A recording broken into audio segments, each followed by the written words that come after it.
1% chance of survival. That's what one Boise woman says doctors told her family after she contracted COVID and ended up in the ICU.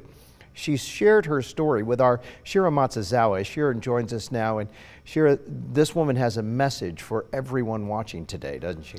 That's right. You know, Mark, much like the medical professionals we've been hearing from, Landra Bell Brown is now encouraging everyone who can to get vaccinated. She says if she can help save just one person by sharing her story, it'll be worth it. Landra Bell Brown still can't bring herself to look at photos like this one when she was in a coma in the hospital. I was in the hospital for 60 days. 20 of which she spent in the ICU. She says doctors told her family she had a 1% chance of survival. At one time, they were telling me that I was like the 1% of the 1% because my heart was 20%, my kidneys were failing, my liver, everything was looking pretty grim, and it was a miracle. She also had double pneumonia. Landra says she contracted COVID-19 while she was on a trip in Texas. She says her friend, who is a doctor, thought they had come down with the flu, but it turned out to be the coronavirus. Her friend was vaccinated. Landra was not.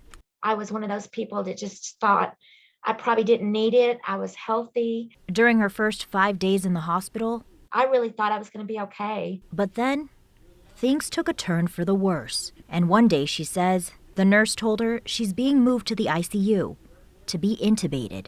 Just that word made me absolutely terrified. She doesn't remember anything after that until she woke up. You know, when I woke up, obviously I couldn't even walk. I was in disbelief. It was overwhelming that I had not any strength. She's now extremely grateful. Dr. Dietrich, Weiss, Weiler, Apizzato, Dr. Akhtar. I just wanted to make sure and mention their names because I wouldn't be here. A lot of people that touched my life during that time, that some of them you don't even know their names, but they're out there and they're working their tail off, to save people and help people.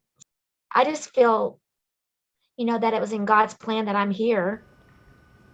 Now, once Landra left St. Luke's, she was taken to a rehab center at Vibra Hospital, and depending on how active she is, she still needs supplemental oxygen, and her eyesight hasn't fully returned to normal, so now she wears glasses. She says she's also still has to go to a recovery program for her lungs in November and has rehab ahead of her. She says she plans to get the vaccination as soon as she's able to, and she encourages everyone to if they can. Mark?